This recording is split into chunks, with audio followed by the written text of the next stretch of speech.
So this is the section of the agenda dedicated to advocacy and nurses, patients. And we will have a very interesting story from patients, different topics like psychological support, nutritional support, self-report data, rehabilitation, COVID, communication. So at least sounds very interesting. So the first speaker is Phil Whelan, and is going to talk about the impact of COVID on pancreatic cancer. Okay. So my name's Phil Whelan. I'm a nurse specialist in the Royal Liverpool Hospital in the United Kingdom. I work within the pancreatic specialist unit. Predominantly I work with surgical patients, but I do work with oncology and palliative care patients as well as part of my job.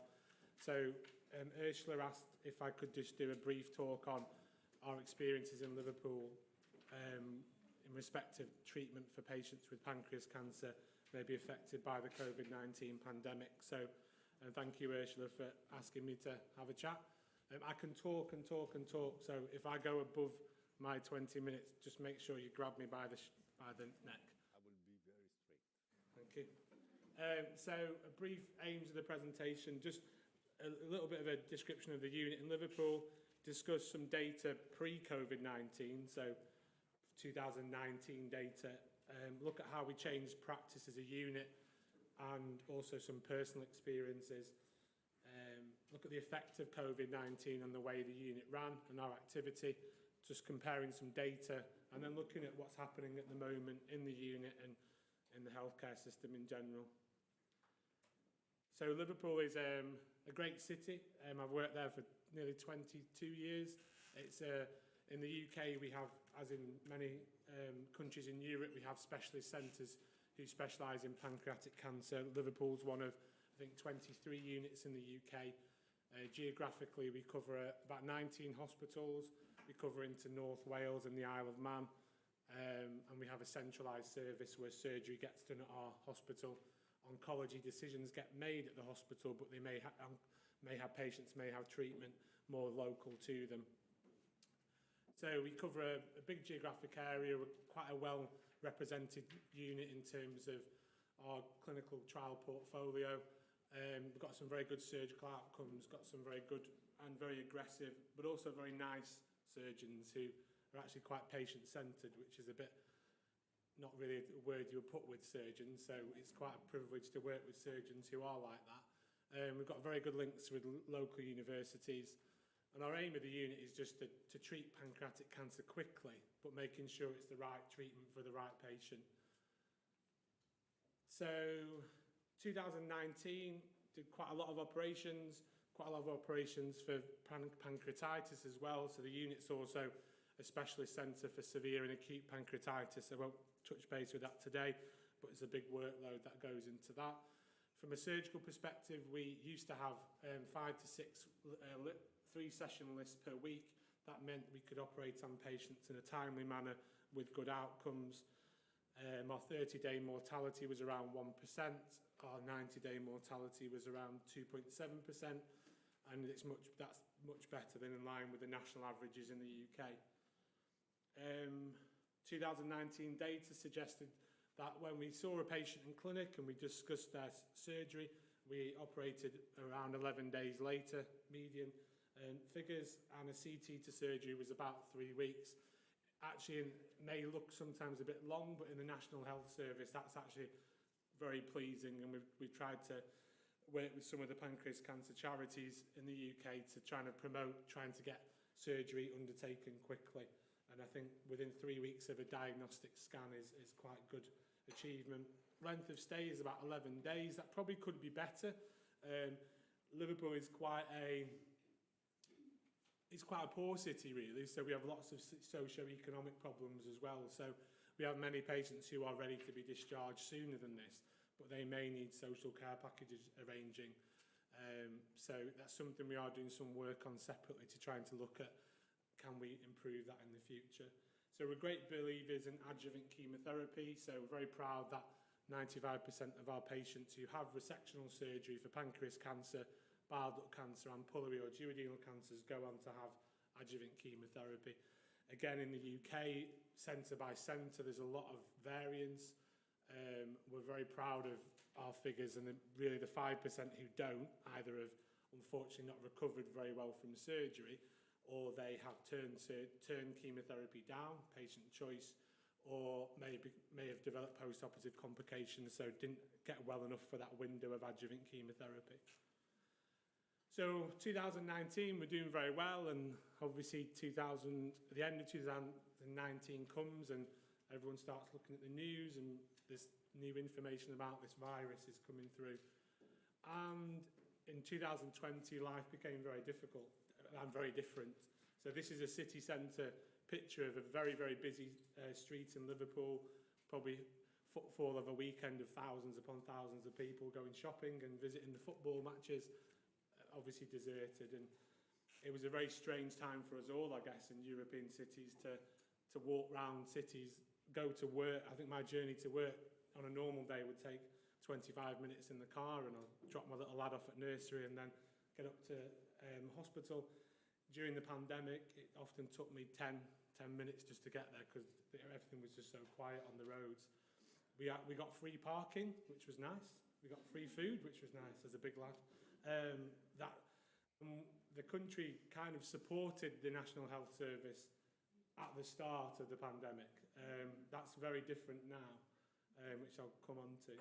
So life was very different, and in March, on the 15th of March 2020 in the UK, we went into lockdown. So from a point of view of our patients, we were all very worried about how we could care for our patients with pancreas cancer. We had reduced operating list, we had reduced staff, we had limited access to face-to-face clinics. One of the first meetings we had about planning for COVID in February of 2020 was about the managerial team in the hospital telling us we cannot have a face-to-face clinic. You are going to do everything virtually. And we very much fought back against that and said, we are very uncomfortable with seeing a patient and telling them they have an advanced pancreas cancer and doing that over the phone or on a video screen. So I will come on how we managed to kind of adapt to some of these things later on. We had reduced access to endoscopic procedures and biopsies. The whole hospital we had reduced bed capacity.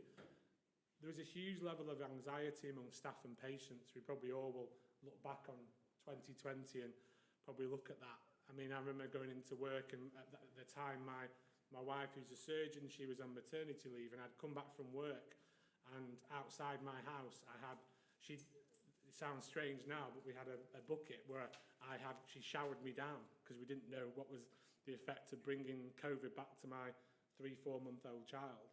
And then I'd go and get another shower inside, which is a bit warmer, and then I'd then be allowed to give my son a hug. And that probably mirrored a lot of different people. I know, speaking to a lot of nurses in the UK. Looking back at it now, where we're in this meeting room today, it looks a million miles away. But it was very raw at the time and quite a frightening experience. That was frightening for hospital staff. It was also, must have been extremely frightening for patients, particularly patients who may have been told they've got a diagnosis of pancreas cancer and their treatment was a bit in limbo. Was my surgery going to go ahead? Is my chemotherapy going to go ahead? I think it was touched on this morning about obviously no hospital visiting.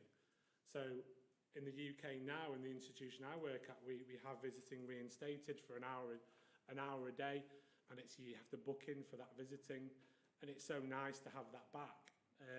At the start of the pandemic and through the various waves, visiting was very limited. So we had a communications team in the hospital who were a lot of healthcare assistants and nurses redeployed to help out with communication. So there was a central number and an email address that patients' relatives could contact, and there was a lot of walking around with iPads and FaceTime, making sure we could try and update people. From a CNS point of view, that communication is always important to a nurse, but it became more important because I would see a patient on the ward in the morning who'd had their surgery the day before, and I'd do a FaceTime with the family so they could see the patient on the intensive care unit, see it was safe, see they were well being looked after.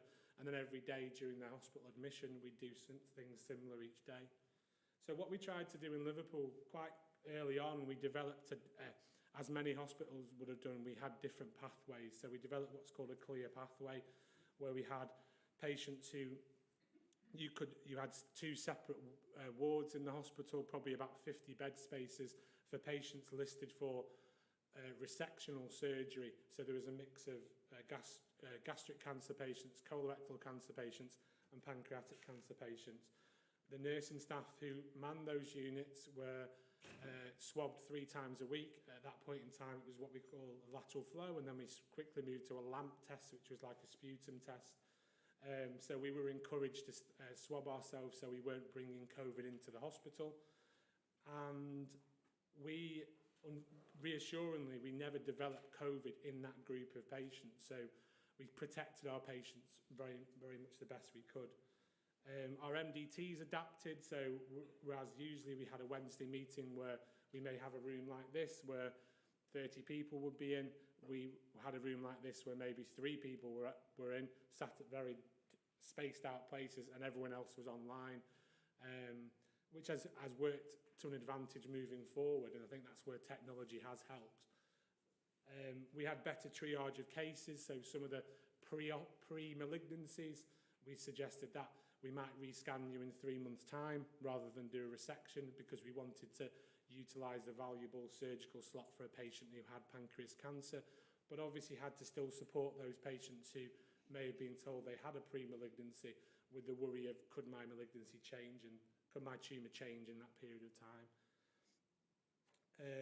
We, in very, very few cases where we found difficult access at the start of the pandemic to endoscopic biopsies, we treated some patients without a tissue diagnosis, which is obviously not very good practice amongst oncologists, but our oncology team did support this for a period of a few weeks where it felt it was very appropriate on select MDT cases.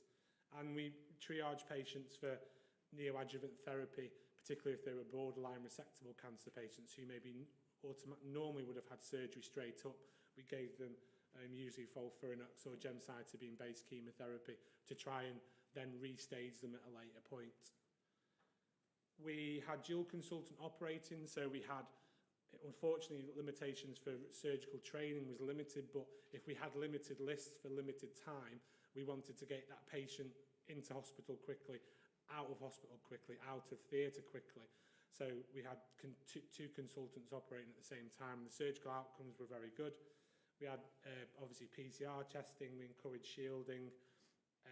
We set up what we call a hot clinic.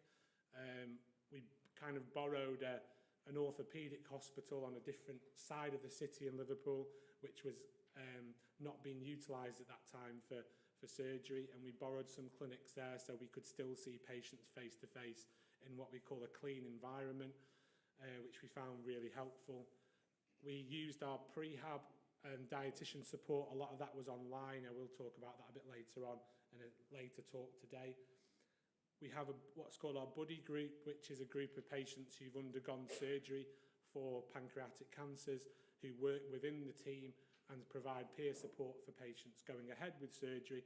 They continue to help the department out and review patients, but they move to telephone and virtual reviews rather than seeing someone face to face.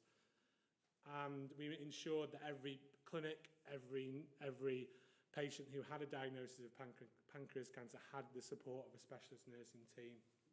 There's a lot of work went into some multinational studies into COVID and pancreas cancer and COVID and surgery, and so we did help out with those as well. So personally, how my role changed, I continued to be a CNS, a clinical nurse specialist for patients with pancreas cancer, try and be an advocate for those patients, try and be their key worker. I hold our surgeon's diary in Liverpool, so one of my roles is to plan surgery for all patients, so I continued to do that, continued to triage MDT referrals, continued to be in clinic. We tried to, the pandemic actually led us to have what we call a fast-tracked, a new nurse clinic, which opened in the summer of 2020, which was just for newly diagnosed inoperable pancreas cancer patients who we normally would see in a variety of clinics throughout the week. We set up a separate clinic with dietitian input, psychological support and peer support, which actually we wanted to do for a while, but the pandemic actually helped us do that quicker, if that makes sense, which is actually a positive thing from the pandemic. That's actually still running now on a Monday afternoon, and it's working really well. What I also tried to do is, nurses in the room may have had those emails or phone calls off managers saying, we want to send you to a ward tomorrow to go to a respiratory ward or go to intensive care. I worked on intensive care as a student nurse many years ago. I would be absolutely useless in intensive care. I can roll people, I can help, but all the buttons and machines, I'd probably cause a lot more harm than good. So straight away I said, I don't particularly feel that's a good use of any time I had, which I didn't really have that much. But in terms of time I can give, particularly nothing much was going on in the world then, so we couldn't be social. So for 2 days a week, usually on a Friday and Saturday, I ran a team of nurses and healthcare workers on our palliative COVID wards. So we had numerous wards where we had patients who were at end-of-life care, and at that point in time there was limited treatment. If things have changed quite a lot now, we have the vaccines, we have better treatments. At the start of the pandemic, unfortunately, we had a lot of elderly population in Merseyside who passed away through the pandemic, and I remember going to wards where I'd provide a lot of symptom control support, because I'm a nurse prescriber, a lot of emotional support for families, and I'd go in the next day and the 6 people in the room I was seeing were all, unfortunately, had died overnight, and there was another group of people, and that was very real. And then to go then back and do your pancreas cancer triage job was quite difficult, to try and emotionally try and deal with all these things going on in your head and in your heart and in your soul, really.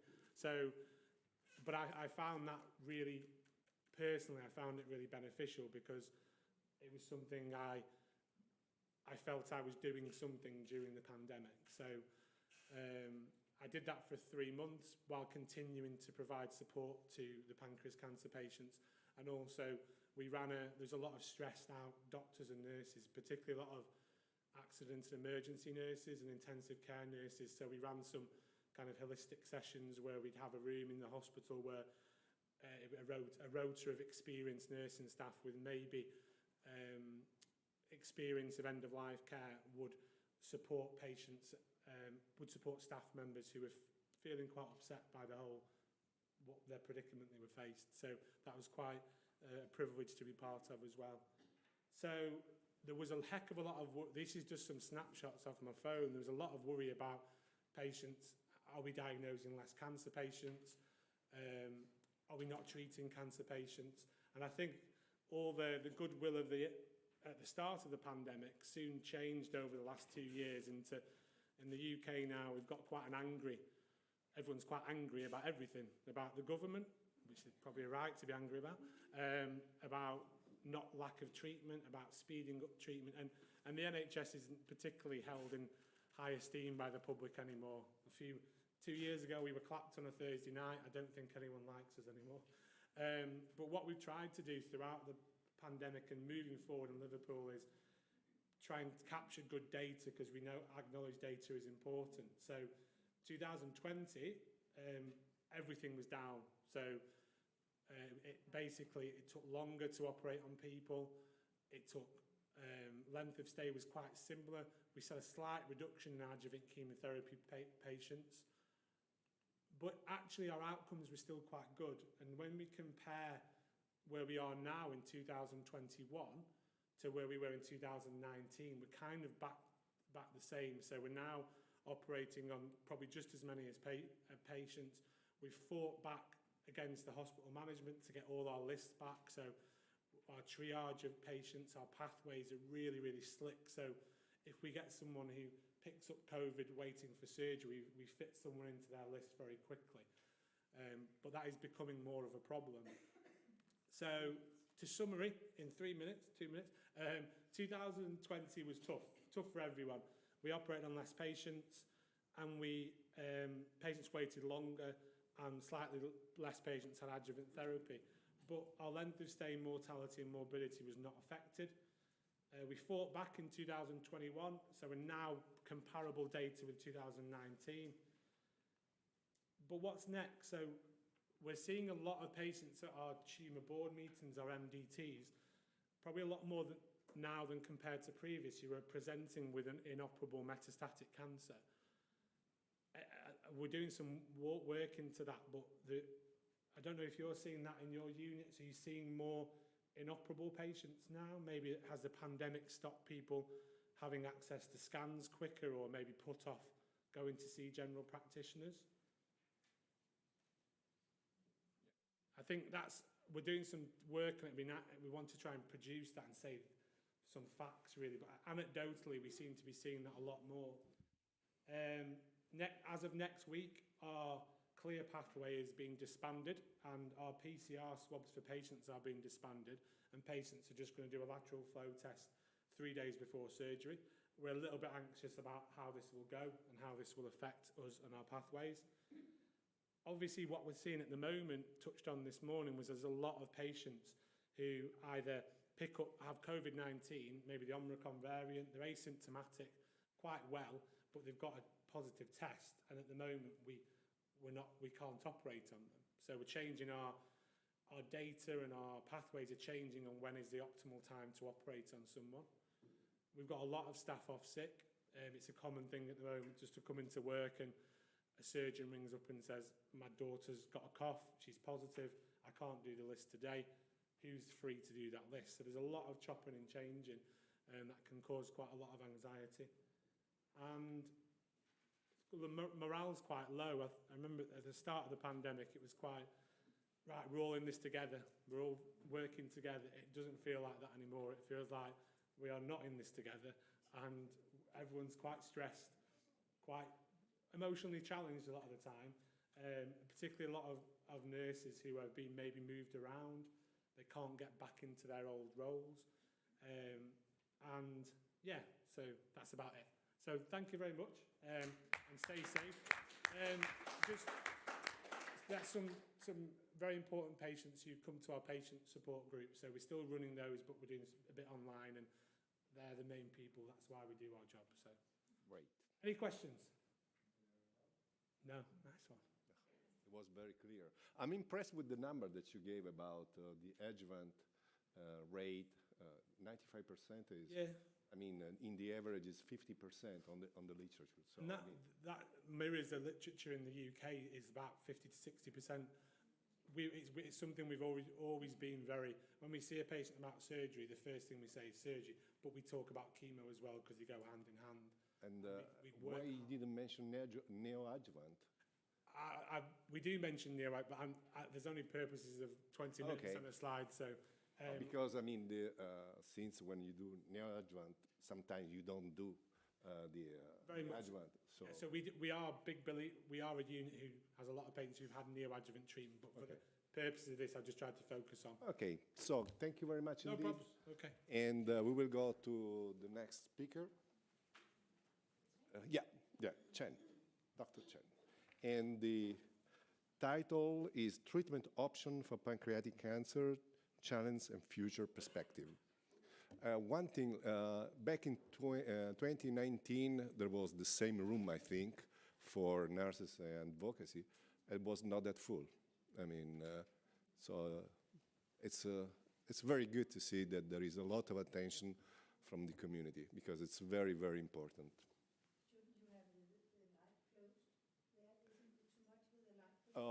Can we switch off the light? This light or this one? This one. It's very sharp. Yes, it's for the recording. Oh, okay. Okay, sorry. Oh, that's fine. Okay. Well, thank you for trying. Maybe we can switch off this light. I mean, the B.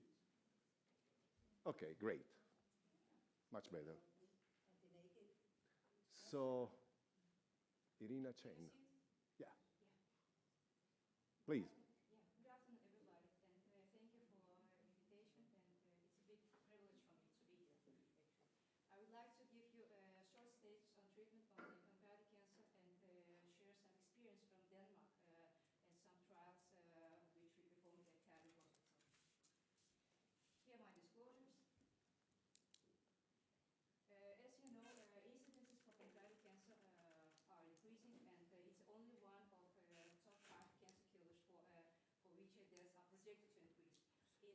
2016, pancreatic cancer moved from fourth place to third place in cancer-related mortality, surpassing breast cancer.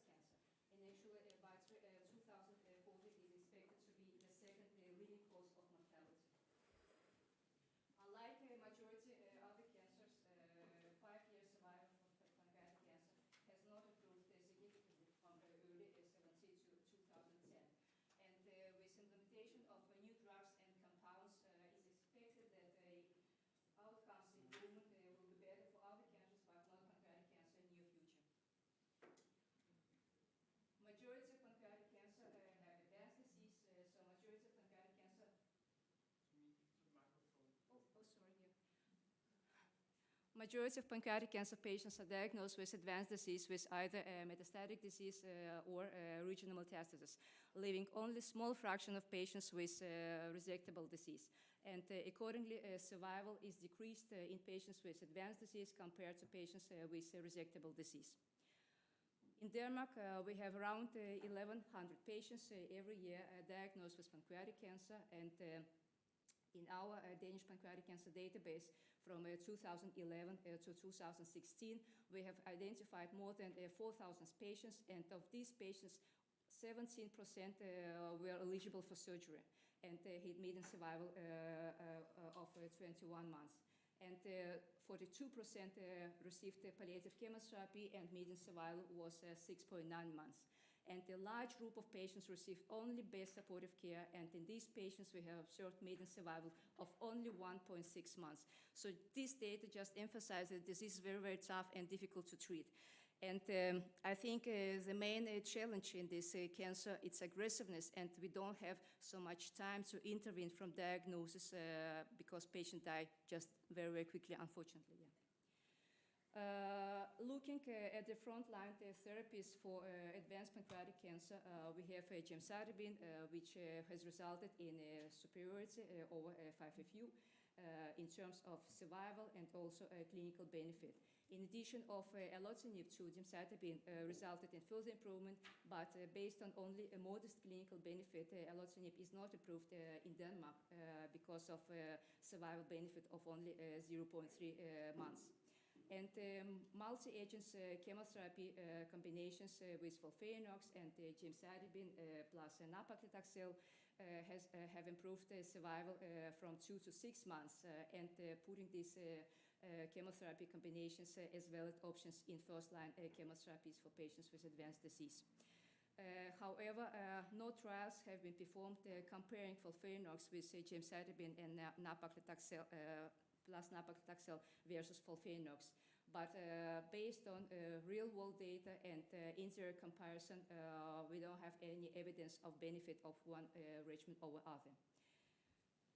Looking at the second-line therapies, we know that a majority of patients progress within 1 year after diagnosis, and historically around 50% are eligible for subsequent therapy. We have a CONCOR trial, 003 trial of 168 patients who progressed on gemcitabine. This trial randomized patients between oxaliplatin plus 5FU versus 5FU. And this trial resulted in improvement in a median progression-free survival and also a median survival with combination arm.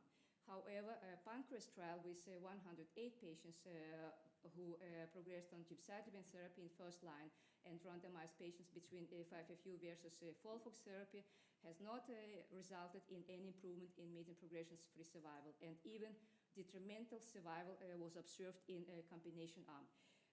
But this trial was limited by proportions of performance 2 status patients, and also crossover was possible in a post-progression period.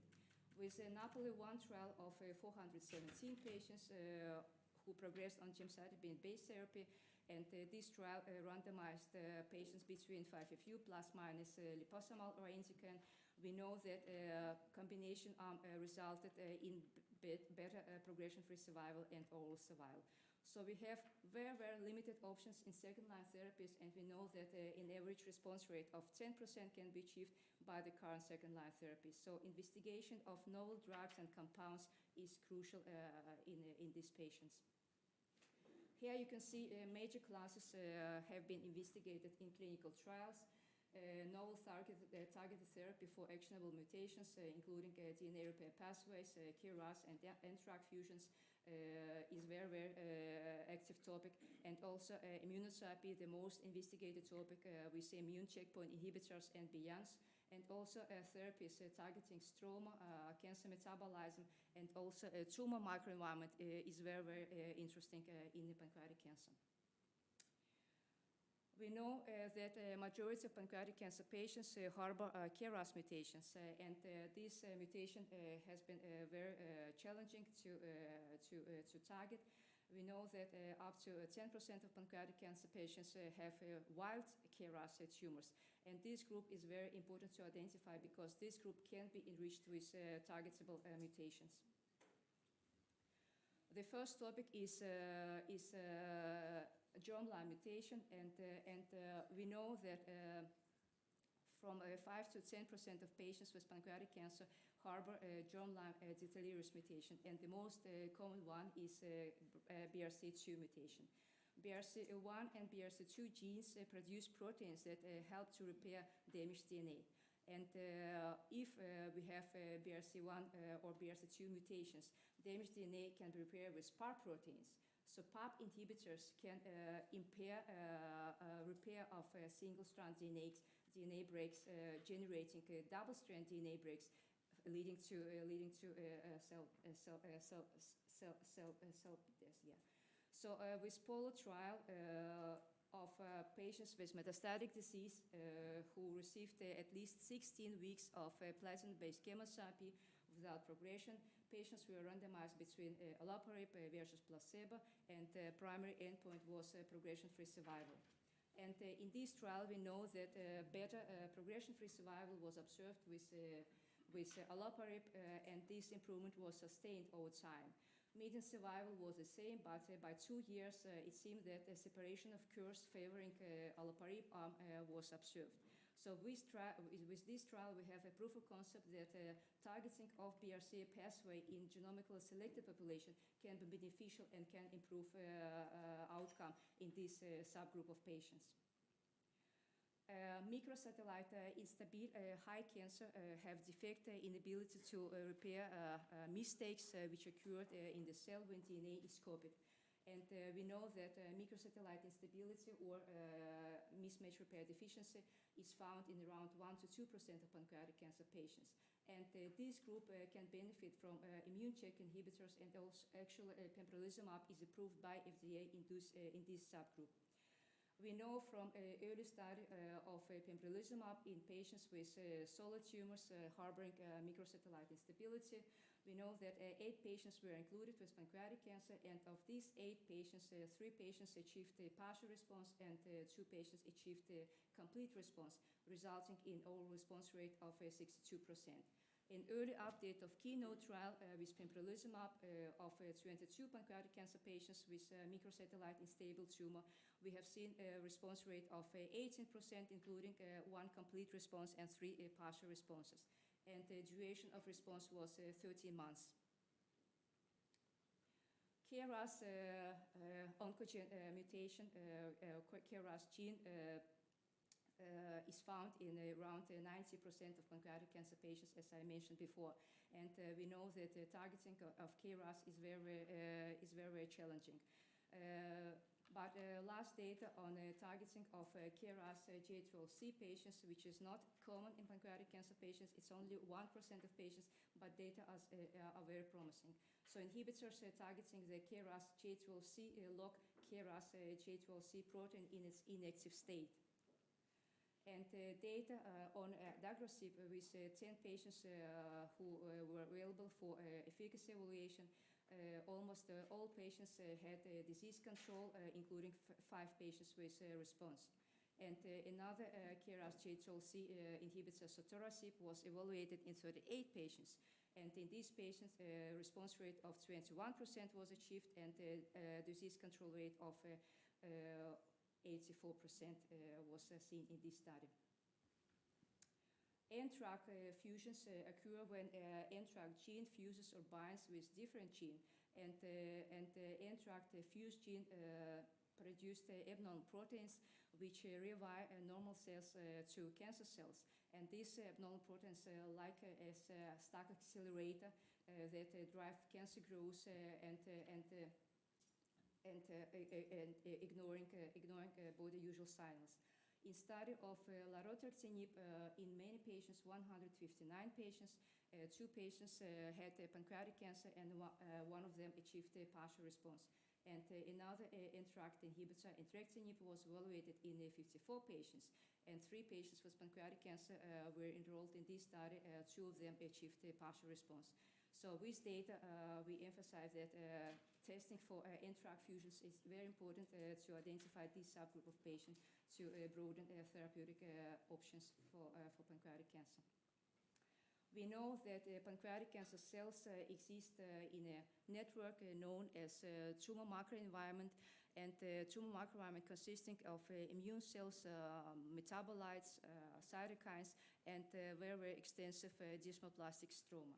And KRAS driving immunosuppression, low tumor mutational burden, and scarcity of T cells are viewed as responsible for resistance to single checkpoint inhibitors or immunotherapy in pancreatic cancer. And combinational multi-targeted immunomodulating strategies aim to enhance innate and adaptive immune response, and also neutralize immunosuppressive elements of tumor microenvironment are viewed to be maybe next step to increase sensitivity to immunotherapy.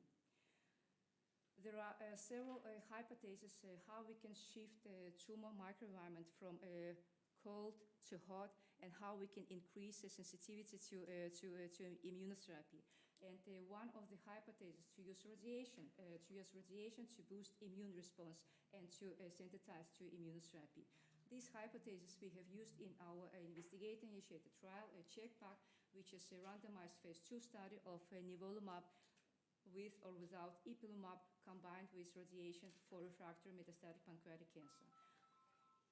But patients with metastatic pancreatic cancer, refractory or intolerant to chemotherapy, were randomized between 2 arms. In arm A, patient received radiation, 15 gray, so single shot on day 1, followed by immunotherapy nivolumab every 2 weeks. And in arm B, patients received radiation of, again, single shot, followed by a dual immunotherapy nivolumab plus ipilimumab. Patient could be treated until progressive disease or unacceptable toxicity, or for a total of 1 year approximately. Patients were scanned every 2 months, and the primary endpoint was clinical benefit, as a number of patients with stable disease, partial response, and complete response.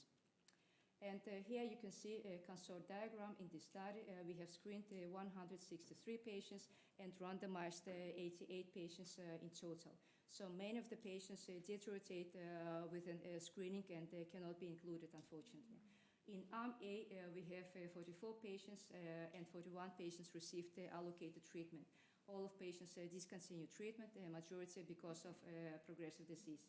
In arm B, radiation plus nivolumab plus ipilimumab, 44 patients were allocated in the treatment arm, and 43 patients received treatment. Again, all of the patients discontinued treatment, and majority because of progressive disease. So here you can see efficacy data based on a radiological response. And as you can see here, in arm A with radiation and nivolumab, we have seen 7 patients with clinical benefit, and of these patients, only 1 patient with a partial response, which was durated for 4.6 months.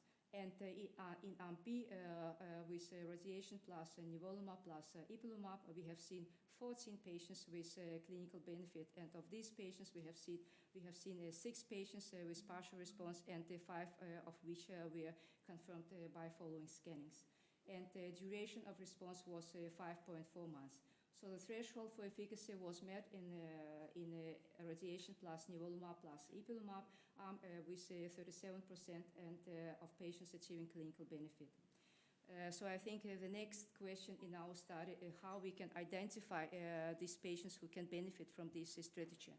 Multiple analyses are ongoing, and I hope in near future we have more clear answers. I would like to share some cases from this trial, some exceptional responders. One of the patients, it's a female patient who received FOLFIRINOX and gemcitabine previously prior to inclusion in our trial, and due to progression he was referred to our hospital from another region.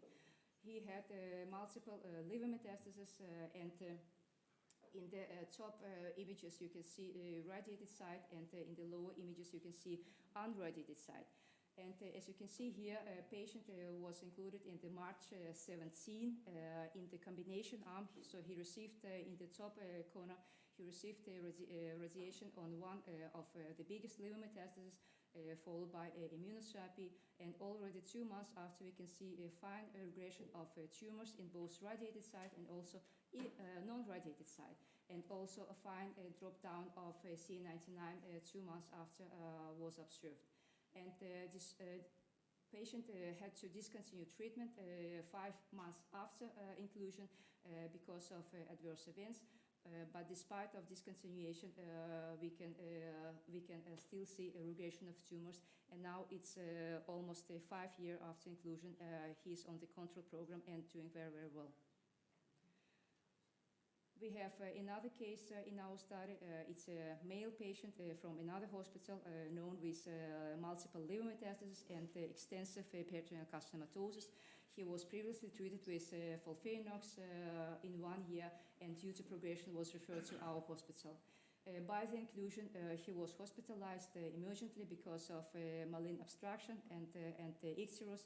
So a stent in colonic flexure and a stent in biliary tract was set prior to inclusion in our trial.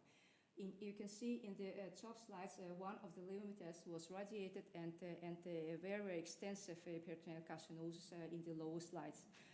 But already 2 months after, we have observed a regression of carcinomatosis, which resulted in stent migration from colon and actually a stent fall off 6 months after.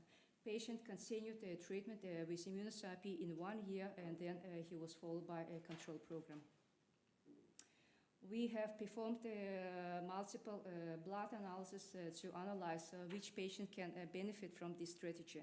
And we have analyzed the cytokines in the blood prior to treatment, 2 weeks after treatment, and 8 and 16 weeks after treatment.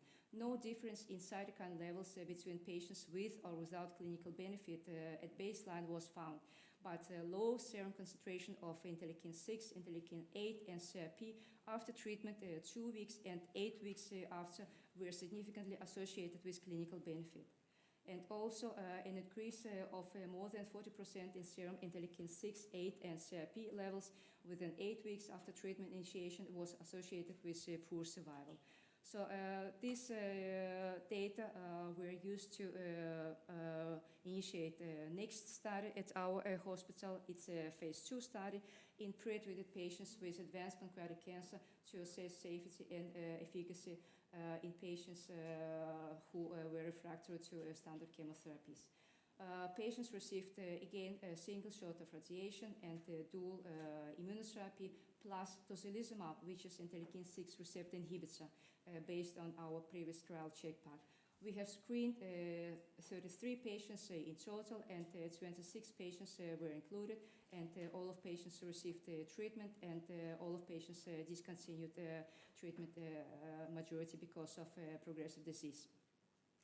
Unfortunately, no responses were observed in this trial, and 5 patients achieved stable disease.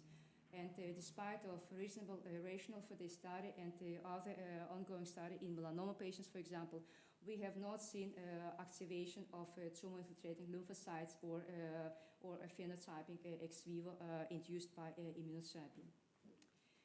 Based on successes in lung cancer, triple-negative breast cancer, and bladder cancer, and other cancer forms, we have hypothesized that a cytotoxic agent or chemotherapy is needed to bolster antigen presentation and to synthesize for immunotherapy. So we have initiated next trial. LAPTOP is a phase 1-2 study in locally advanced or metastatic pancreatic cancer to assess safety and efficacy of immunotherapy plus chemotherapy plus radiation. So patients received chemotherapy plus immunotherapy for 2 cycles, and if they don't progress on this treatment after 2 months, they go to the next step with radiation, immunotherapy, and chemotherapy. And in 1 year, we are expecting more data on this. But I would like to share some cases which I think very promising. It's a 51 years female with locally advanced pancreatic cancer due to extensive vessel involvement, and we have also seen growth in the duodenum. She had a tumor in the head of pancreas of almost 4 centimeters, and she was included in the trial in December 20. Already 2 months after, we can see slight regression of tumor in the head of the pancreas, and again regression 4 months after. So 6 months after treatment, it was possible to perform a Whipple operation. Now she's on the control program without sign of recurrence.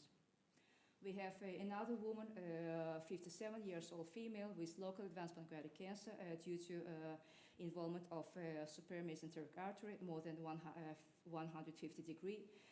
Patient received 3 cycles of therapy with immunochemotherapy and radiation, and 4 months after we could see fine regression of tumor, and it was possible to perform a total pancreectomy. And actually a pathology report revealed only minimal residual tumor as stated at T1, and no lymph node metastases were found. And the last topic I would like to mention, it's stroma. It's very complicated, and we know that the role of the stroma to promote or sustain cancer progression is influenced by many, many interactions. And it's both cell-to-cell and also powerful interactions between cancer cells and cancer-associated fibroblasts that are involved in the programming of the stroma. Stroma is very desmoplastic and also affects immunosuppression in the tumor microenvironment.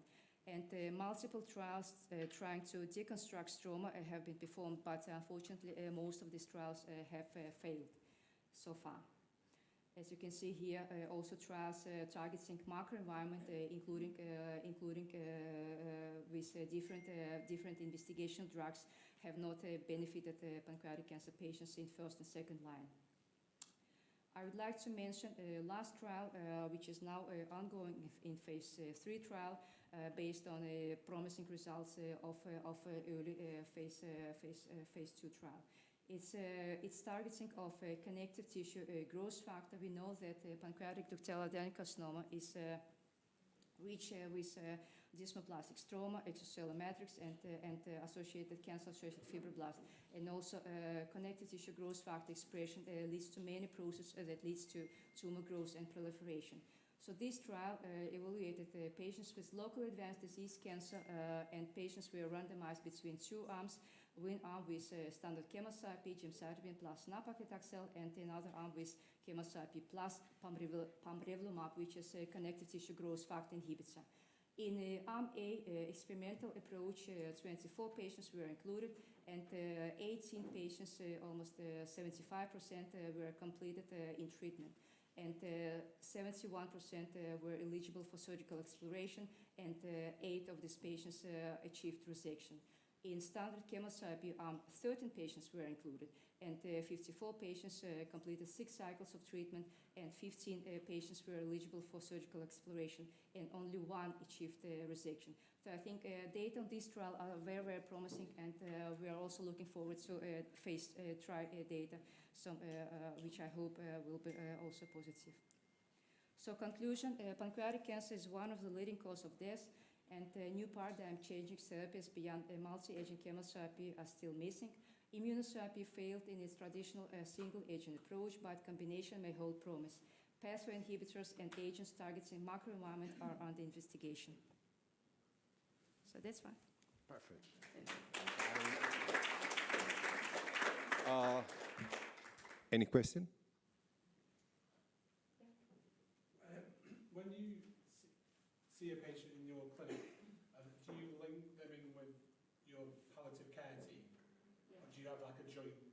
Actually, Irina, can you speak to the microphone? Actually, palliative care approach from the beginning is not standard in Denmark.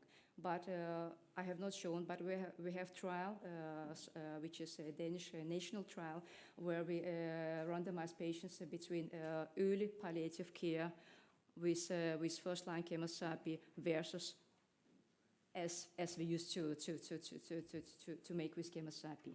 So in this trial, 250 patients should be included, and we will see if early palliative care implementation or specialized palliative care does benefits, if patients have better quality of life and better survival, and also better symptomatic improvement, yeah.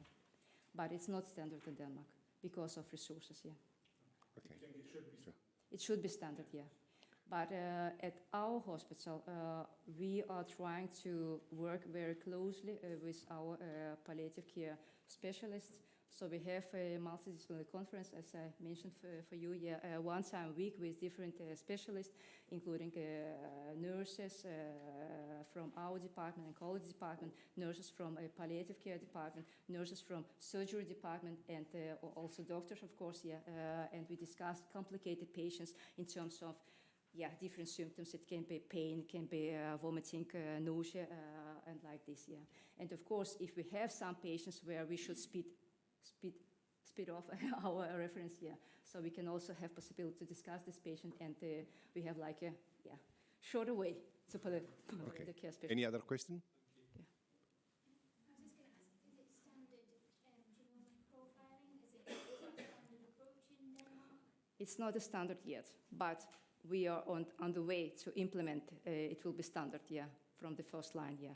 So all of patients who are candidates for anti-cancer therapy will be recommended as to make a whole genome profiling from the beginning. But of course, only those patients who are in good shape and good performance status, yeah. Okay. I have another question.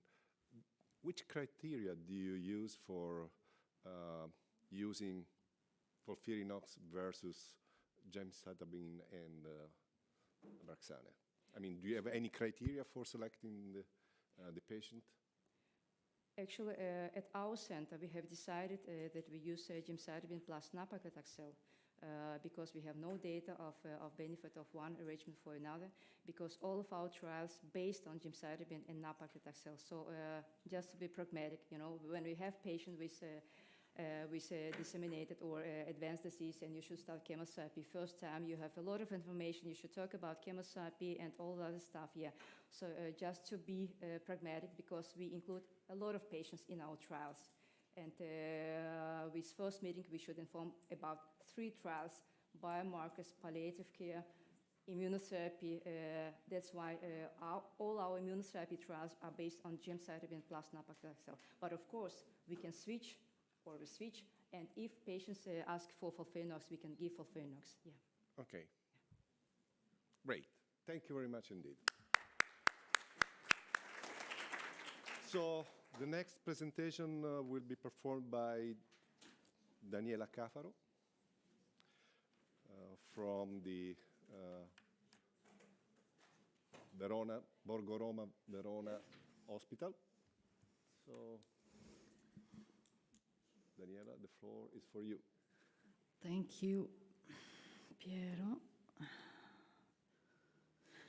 Okay, good morning. And many thanks to the organizers for the kind invitation. Today I would like to introduce and to speak about, to deal with our ongoing project at the University of Verona, at University Hospital of Verona, that is about the humanizing care for pancreatic cancer patients, and not only for pancreatic cancer patients, but for our patients. First of all, let's introduce the main characters related to our project. The main character is on my right side, on your left side, that is Professor Michele Milella, that is the Chief Oncologist and Director of the Residency Program in Clinical Oncology at the University of Verona. Clelia, that is our dietitian, that now retired in the oncology section, and me, that I'm the project manager who, together with Clelia and Professor Giampaolo Tortora, that was the chief of the oncology units in 2014, invented this project. Let's start by analyzing a little bit of historical roots underpinning this kind of project.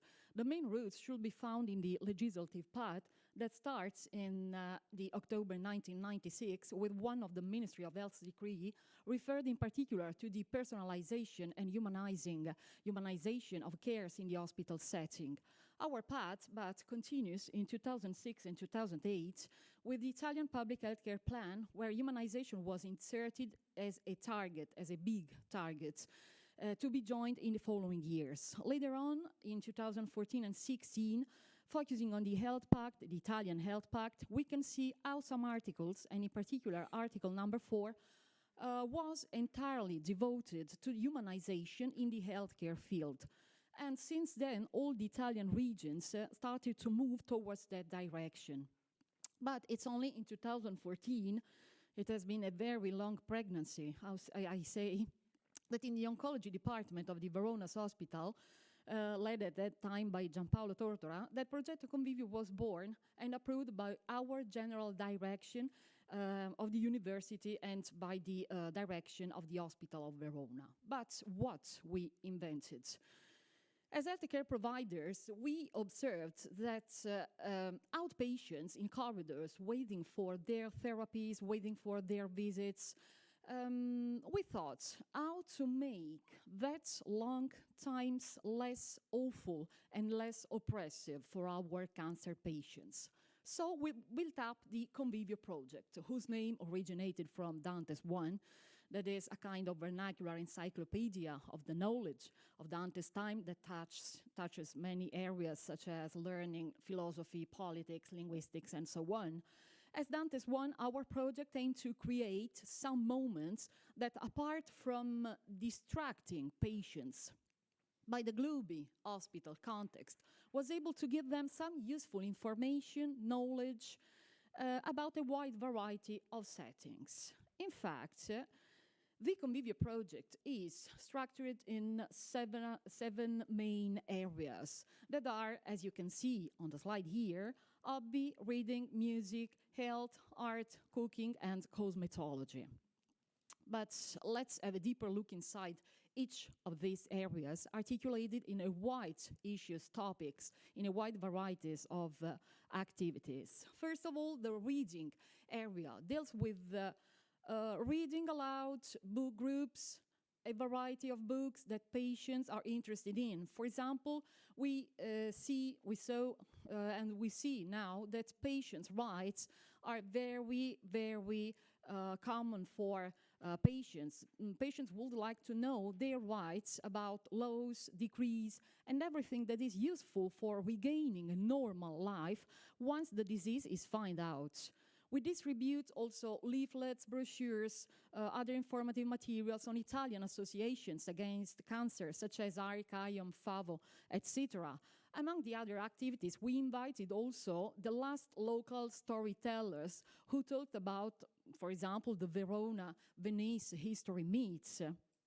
What about the music? Concerning the music field, we held some concerts, both instrumental and singing, thanks to the School Music of Verona, whose students come at the hospital for their training, amusing at the same time patients with their collections and instruments. One of the most welcomed activity that is not very common is the Tibetan singing bowl. That is a type of bell that vibrates and produces a rich, deep tone when it is played. Also known as singing bowls or Himalayan bowls, for example, it said Tibetan singing bowls are said to promote in our patients relaxation and offer powerful healing properties. As regards the art field, we focused on, first of all, art therapy. Art therapy incorporates creative methods of expression through visual art media. What does it mean? That art therapy originated in the fields of art and psychotherapy, and it may be very, very different in definitions. Concerning portraiture, our patients, above all female patients, during chemotherapies were very glad, very happy to have their portrait or caricature to bring at home. We invited also historians of the arts for some lessons, for some presentations about history of the art, about photography, about restoration. What else? The hobby area, full of male patients, of male pancreatic cancer patients as regards activities such as gardening. In this activity, we invited a garden center holder to deal with, with seeding, with planting, with the collection of the most common plants and flowers. Other activities are followed more by female patients. In fact, many cancer patients enjoy knitting or crocheting, for example, during chemotherapy to pass the time. Origami is also a fun hobby to learn. These crafts keep the hands busy, and you will be creating at the same time a very fun product that can be a gift. And these activities offer brain health benefits as they maintain or improve memory and cognitive functions. What about the cooking section? In this section, patients learn how nutrition can improve energy, can reduce inflammation, can reduce discomfort, at the same time to boost the overall health of their whole body. During our cooking classes, the pancreatic cancer patients and their families learn how to cook better, healthier, tasting, at the same time local and solid products. We prepared with the help of our dietitians, with the help of the oncologists, with the help of some chefs, cookers, some leaflets about recipes on healthy food, and the need therapy that is needing in the various foods, useful for distracting the mind and discharging stress related to the oncological setting, to the oncological field in that moment. The health area comprehends a wide range of activities led by healthcare providers, by experts in the healthcare system. For example, the psychological counseling, that is both the individual one and the ed groups, dental hygiene to be held during cancer therapies, interactions among herbs, some kinds of plants, and cancer drugs, or also active lifestyles and sport organizing. That's, for example, is the organization of some walking sessions for our patients. Also the links between genetics and cancer, some spots about neuropathies during cancer, and some physiotherapics maneuver for rehabilitating our patients during the chemotherapy or radiotherapy or everything related to the oncological setting. As regard the cosmetology, for cosmetology, we thought about some makeup classes, oncological cosmetics, information on wigs and nail care, or sun exposure, skin protection, aromatherapy, body painting, decontracting, massages, face mask and treatments, and above all the female the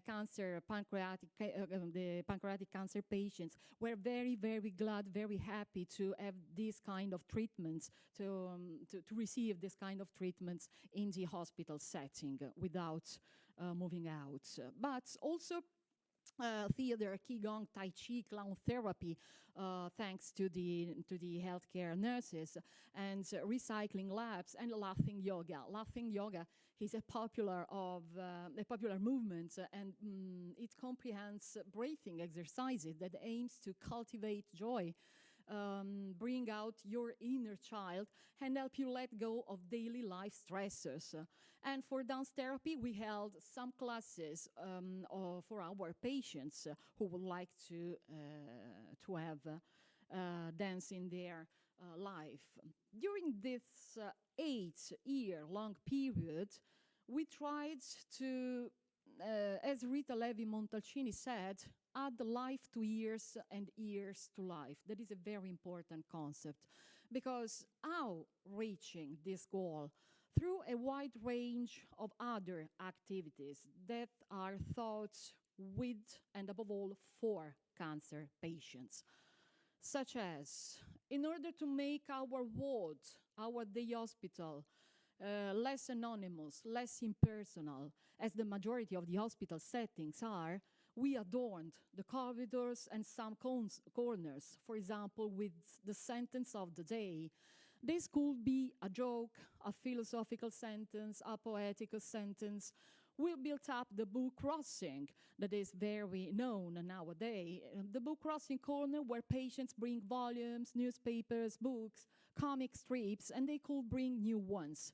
Or with the help of our volunteers, we adorn our wall with the seasonal decorations. What are the seasonal decorations? According to the season we are, for example, in the pictures here on the left, on your left side, yes, you can see some mimosas, for example, prepared for the Women's Day, and some pine cones that are prepared for Christmas period. And lastly, we have got during the Christmas period the wishes tree, where all the patients, all the families, or all the relatives could leave a wish for their life.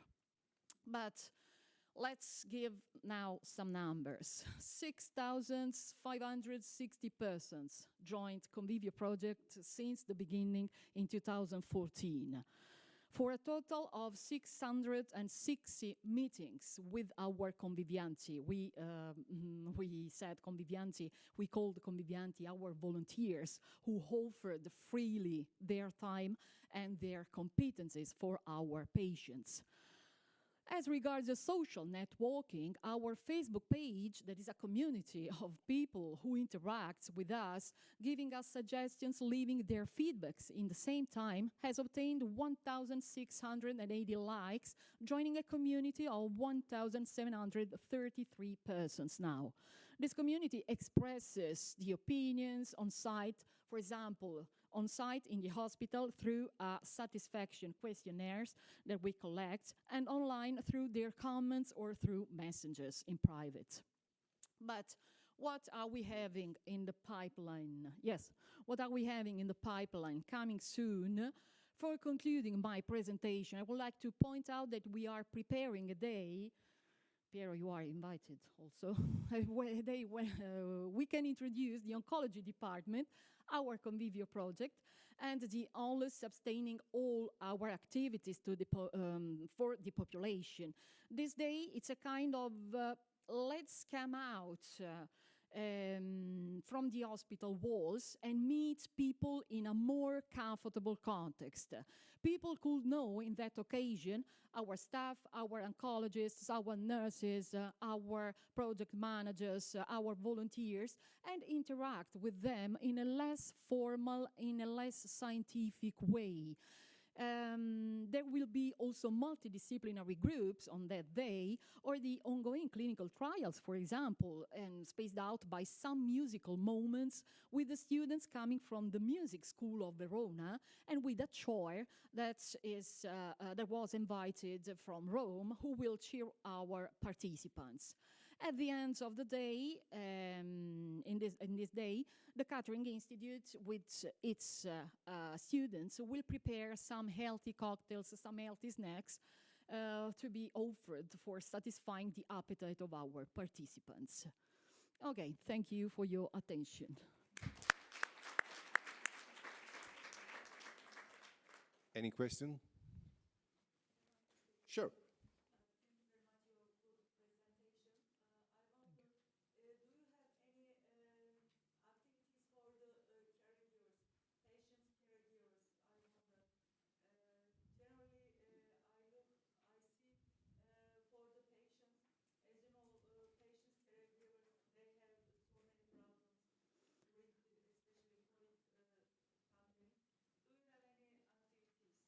Yes. This project is firstly aimed for patients, but it's open to caregivers, to families, to relatives, above all to people who help, people who are with the patient. So it's open to other persons. Yes.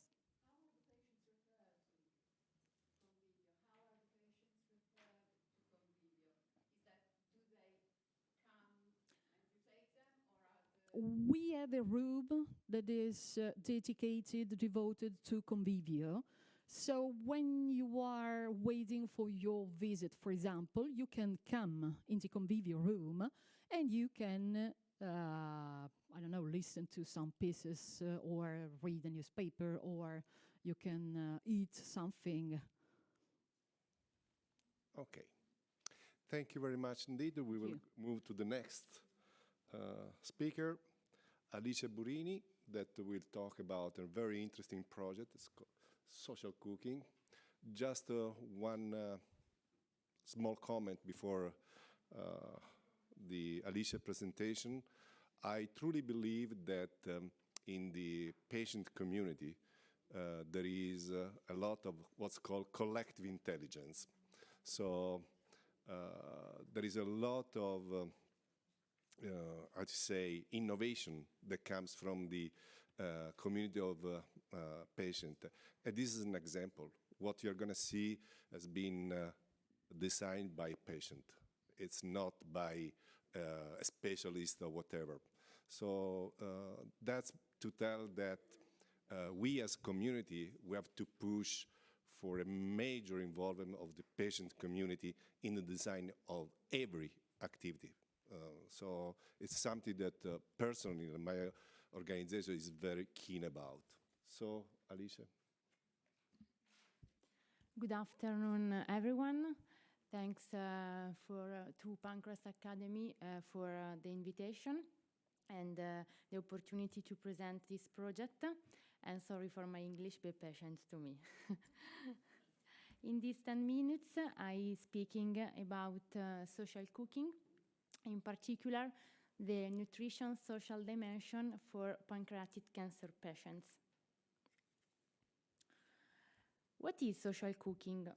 Social cooking's definition is preparing and consuming food together while exchanging information and opinions in a relaxed environment under the guidance of experienced and trained staff. In this photo, we can see the practical part of this definition. After the trauma of diagnosis and prognosis, the combination of oncological, surgical, radiotherapy, and immune treatments prolongs the survival, but induces changes in individual nutrition characteristics and in the way of relating to food and other people.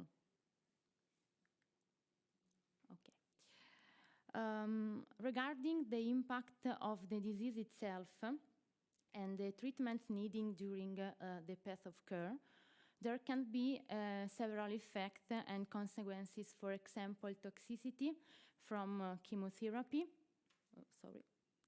Toxicity from chemotherapy, so hematological, gastroenteric, neurological, hepatological, pain in particular areas of the body or general malaise leading to opiate use, psychological distress, relationship and social rule. For example, a person who has difficulty eating uses insulin or and uses pancreatic enzymes, declines an inviting to a restaurant and prefers not to eat or eat alone. Moreover, exhaustion, endocrine disorder, cachexia. Cachexia is a complex metabolic syndrome characterized by loss of muscle or with or without loss of fat mass. So in this context, what is the purpose of this project that we have called in Italian profumo di vita in cucina, in English smell of life in the kitchen. So the purpose is contribute to the severe movement through various stages of treatment and disease with meetings that combines various themes, so health and social. health, so nutritional advice for a balanced and functional diet, for the management of the disease, its contribution, its complication and treatments, and social, so culinary suggestion for the rediscovery of appetite and fostering of personal well-being through the sharing experience, taking into account the new chronicity associated with the success of oncological pancreatic treatments. This project is not a show cooking. This project integrates cooking and nutrition in a psychoeducational and resocializing rehabilitation approach. What are the specific objectives of this psychosocial educational project? So is acquire useful nutritional information in the course of oncological pancreatic disease in a dimension of psychological self-support. So is self-help support for patients and family members with the same disease. Moreover, explore and experiment with personalized recipes, sharing ideas for nutrition and lifestyle habits. Moreover, awake and rewake the pleasure of cooking and eating together, so they don't feel alone in this particular period of life. The setting is focused on the person and not on the disease.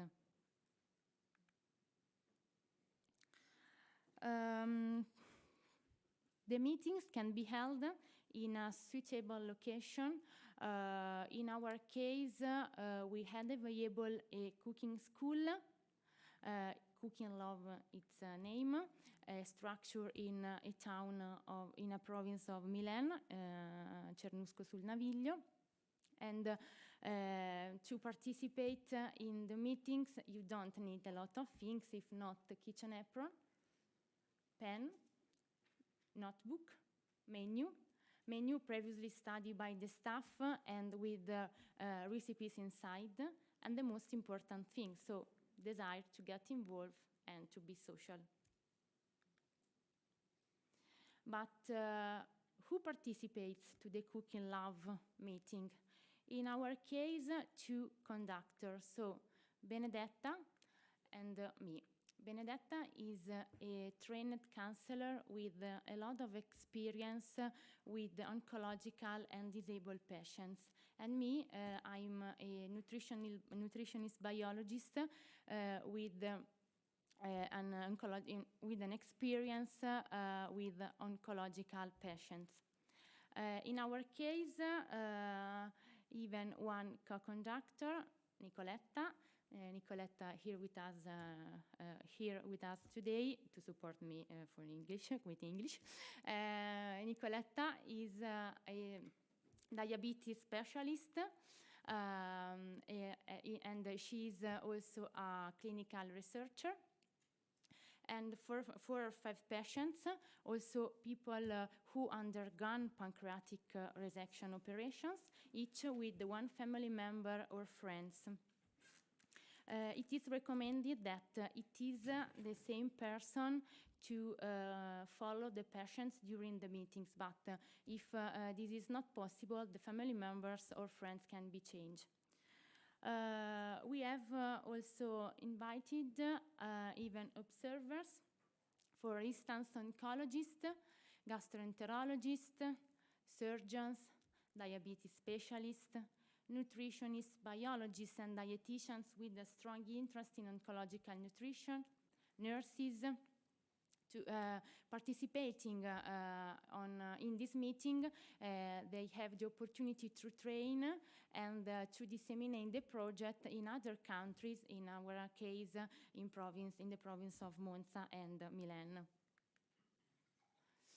The first part of the meeting is relational, so a listening group is formed where person discuss about where one begins to get to know each other and to present one's experience. And the second part instead is practical. So you can prepare the meal and you can prepare the table and to consume what you have prepared. Unfortunately, pandemic forced us to stop, but before COVID-19, we were able to complete a start cycle, a first and second cycle of these self-help meetings. So 14 patients, 13 observers, and 15 family members and friends shared with us this experience. And a page on a social network was created to disseminate the project and make the project known. We tried to ask patients what they think, what they true about the project in a few words.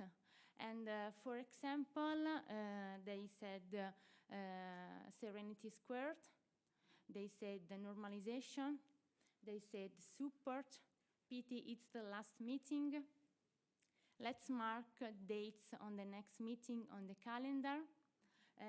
Moreover, the disease exists, but if not talked about, and the brain is, in bracket, freed. Moreover, you need to have a great physique to overcome not only cancer, but treatments. Here you can get out of the tunnel. Here you can see some faces of our friends who participate in the meeting.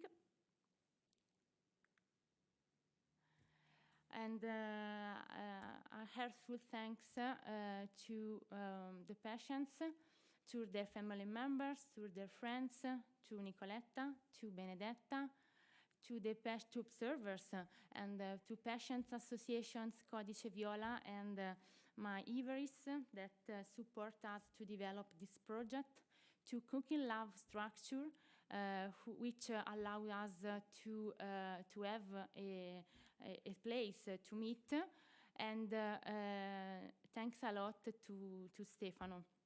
Stefano was a great child neuropsychiatric doctor, a clinical researcher who has a pancreatic cancer.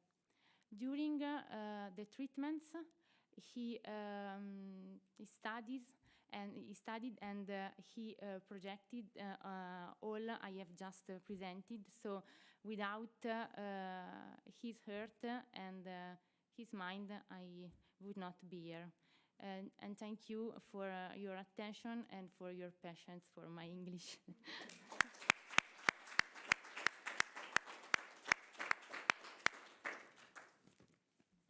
Any question? Nicoletta support me in the case. Okay, please. Thank you for your great session. Thank you. I am wondering that do you have any chance to assess their psychological situation in terms of anxiety, depression, and other kind of psychological situation at the end of the section? Oh, Nicoletta can help me. No, Thank you, sorry. we didn't do that systematically. It was, let's say, mainly a peer support group. and do you have any chance to restart this? We will. We hope Will. a lot. No, we are hoping. We will. Once restaurants are opened, we will. Without mask. In Italy. Okay. Sorry, which kind of foods prepared? Various recipes. According to patients or? A bit. We propose a lot of menu, and in the case we change the ingredients at the real time. But the menu is previously studied by staff and presented to the participants to the meeting. But if any have a particular request, we try to support them. But also we accept the suggestions of the participants, and if they want to cook something or if they want to in the next step, in the next date. Please. Actually, I would say thank you to all these two last speakers because it is very exciting to hear that the oncology area are discovering this kind of activities for the patients because in psychiatry, we are all trying to create this kind of activities for the inpatients and also outpatients for years and years. So it is very useful for all kind of chronic Patients. I Nice. congratulate you. Exactly. Thank you. In fact, just a moment. We focus the new chronicity associated with the success of oncological practice. The new chronicity is the focus of this project. Okay, we have to move on. Just one last comment. It was very interesting to see how people got in that they were a little bit skeptical at the beginning and how happy we were at the end. I mean, because we say, wow, why we have to be around the table and talk all these kind of things. And the preparation part, I mean, the patient were preparing their food. I mean, based on the recipe was a kind of very interesting moment. So, I mean, has been a kind of very interesting experience. So, let's move on. Oh, that's me. I have to be autoreferential.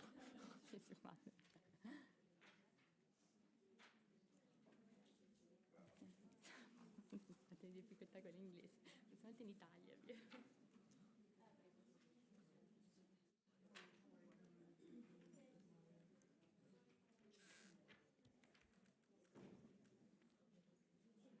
is mine. No, I No. don't think so. Does this one of Phil? No. Where is it? How is it for? There you go. Here.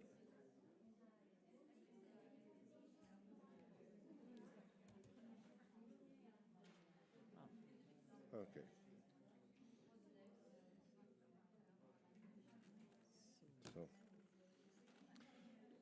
So, good afternoon again. I'm going to talk about patient-report outcomes. Again, this is an initiative that comes from the community. And I'm Piero Rivizzini. I'm the founder, president, co-founder, president of Codice Viola. That's a patient advocacy organization in Italy. Which is the problem, I mean, that the patient have to face. They go to the doctor, to the oncology typically, they report their symptoms, and those symptoms are interpreted by the oncologist, and you can see the difference, I mean, between the feeling of the patient and what is recorded by the oncologist. That has been proven that there is, I mean, there are studies that there is a gap between what has been reported and what has been recorded by the oncologist. So that's a very big impact on quality of life and survival. And there are studies that proves that. Here, this slide is a photo of a keynote presentation at ASCO, the most important conference on oncology. And it's reporting the data of a study, a randomized phase 3 study done at the Sloan Memorial Catering Center. That's one of the biggest hospital for cancer treatment. And just using a web-based tools for reporting symptoms for lung cancer patient compare with the performance of the control arm that was using the standard treatment, there was a 5 months difference in overall survival. 5 months of better survival, it's quite a lot. I mean, if you take a doctor that can prove through his trial that has accomplished 2 months of improvement, that's presented as a huge result, okay? So just taking care, simply taking care of the real symptoms, I mean, produce an overall result that's very remarkable. Last week, ESMO, European Society of Medical Oncology, has provided the guidelines for patient-report outcomes. So we have a reference right now, and believe it or not, these are very much aligned with what the patient community is reporting. The nice things about this report that has been written by oncologists mainly, and there is no involvement by the user community, the patient community. That I find this very strange. I mean, patient report outcome, there are no patients involved in the work. Okay. And just to reinforce the concept, I mean, the FDA is coming with the patient report outcome, again, on the basis of a standard that's called patient report CTCAE.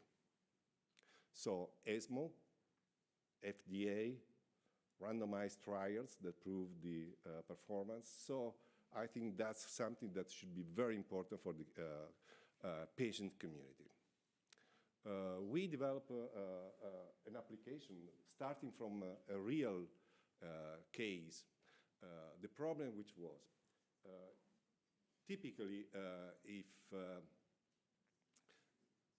if you are a patient, what happens?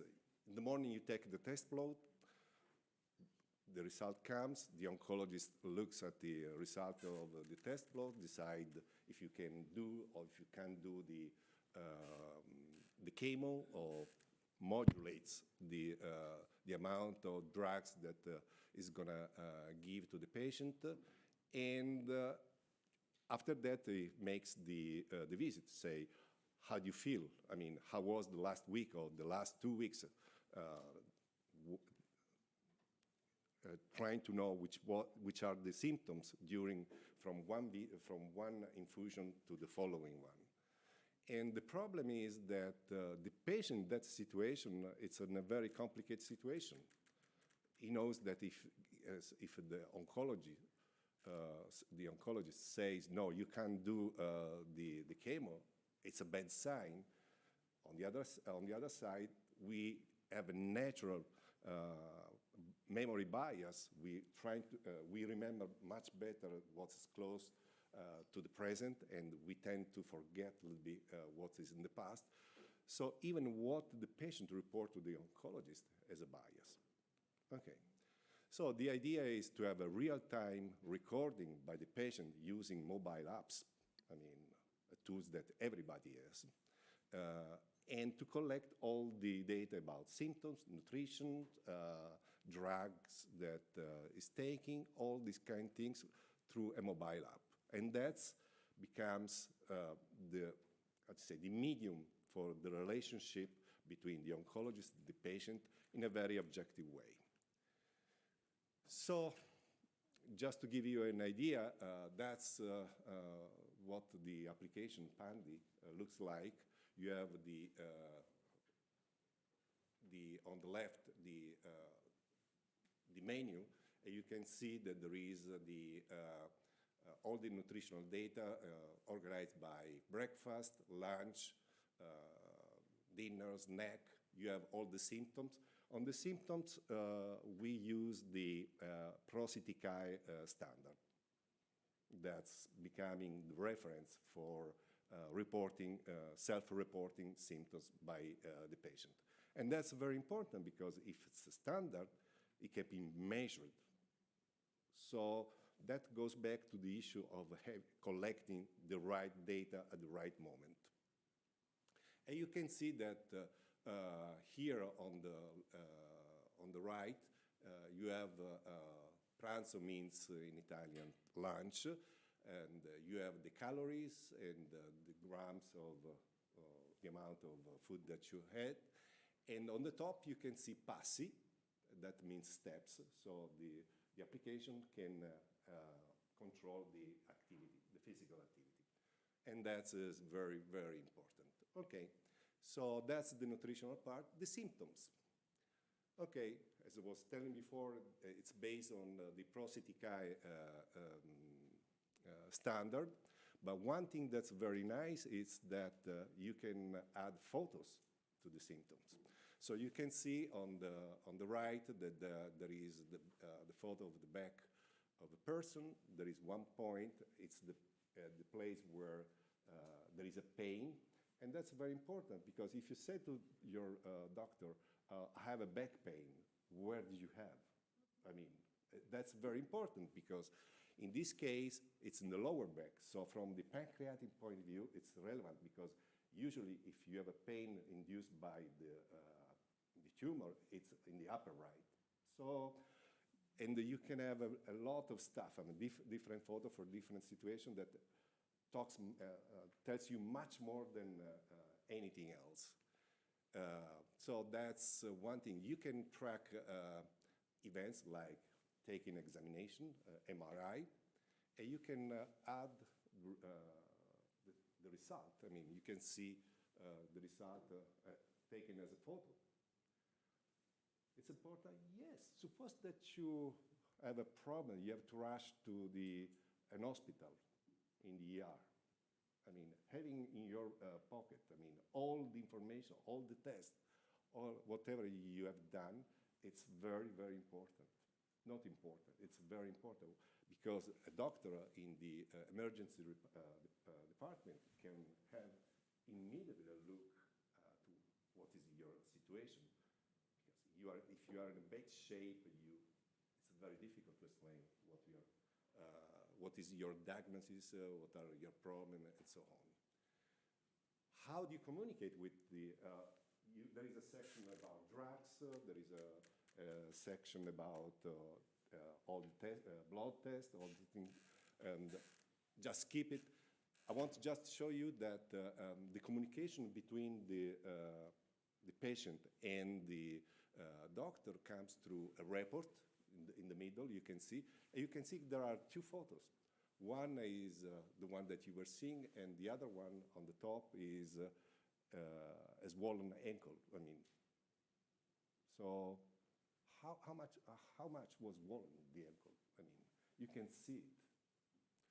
Okay, so you can have that. You can send to your doctor. You can filter by nutritional information, by symptom, by everything that you like, or you can send it an Excel file. So all the data are just formatted with an Excel file, and you can send to the doctor. Okay. So that's the way it works. Very simple, very useful. Data. There is one thing that's very interesting that I forgot to mention. You see on the third screenshot, I mean, on the upper side, there is one square, violet square, the date. So all the information are time-stamped. And that's very important because if I have a symptoms, for instance, and I take a drug, I can see the relationship. Can you be able to explain that to your doctor after 3 weeks? No. Okay, so the important thing is that this is very important for the patient. I mean, I'm talking about the personal experience that I had with my wife that has been used, I mean, not in the air, but really, and the application has been designed on the basis of the experience of my wife after surgery and 6 months of chemotherapy. So that comes from the real life, not from a study. Okay, thank you.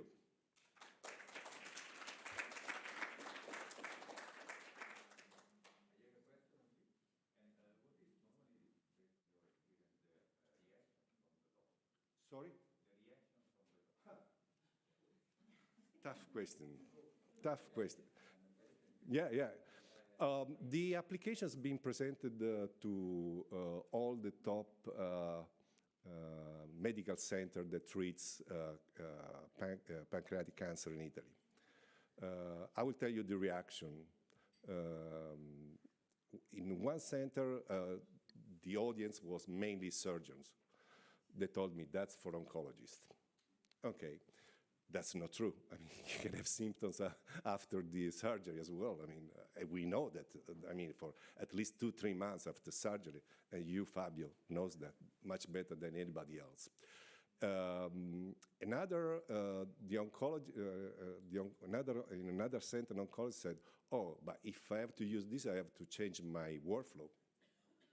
Okay, so just to give you two answers that gives you the perspective.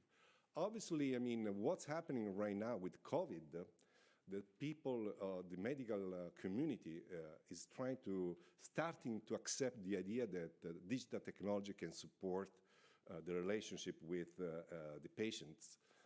And we hope that that's going to open a more open-minded approach to this type of solution. On the other hand, if you want to collect real data, there is no other ways. I mean, the medical community is much more focused on surveys, paper-based surveys.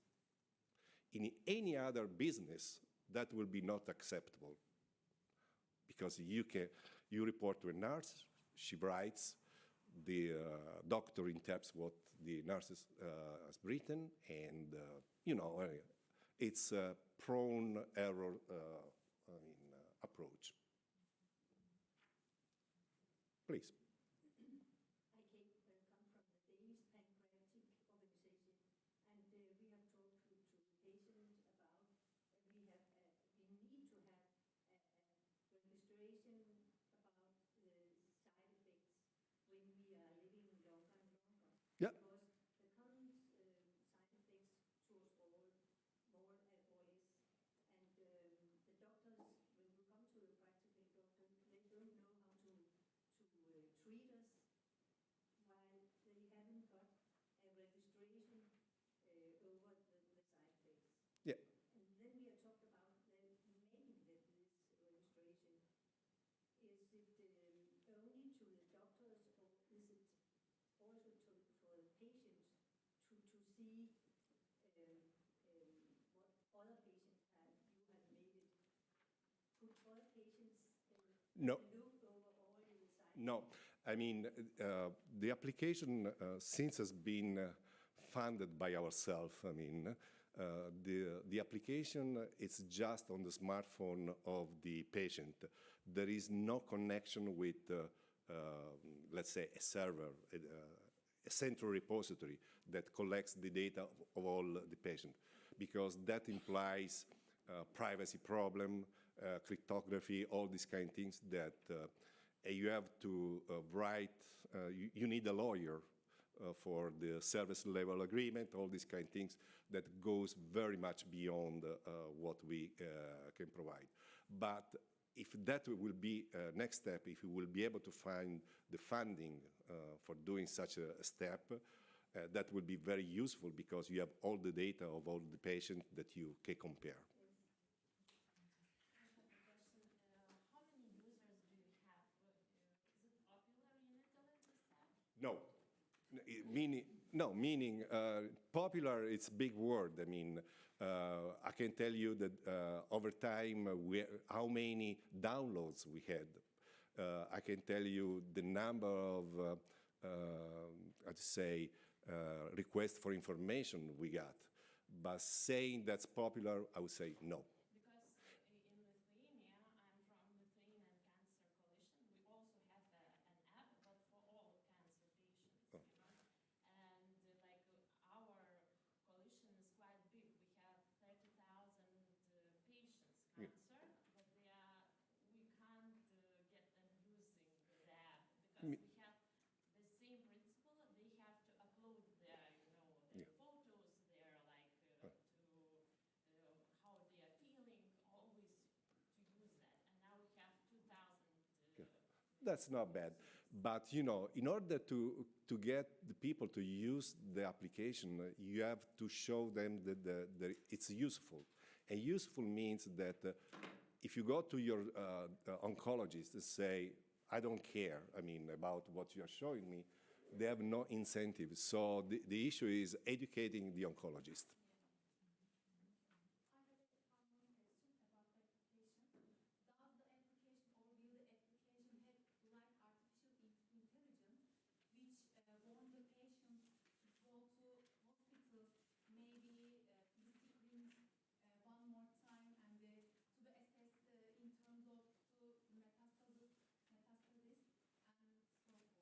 No, there is no artificial intelligence.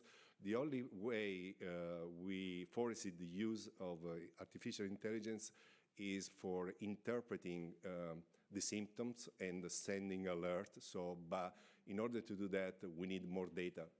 To have artificial intelligence, you need a data set of a relevant data set where you can train the application in interpreting the data.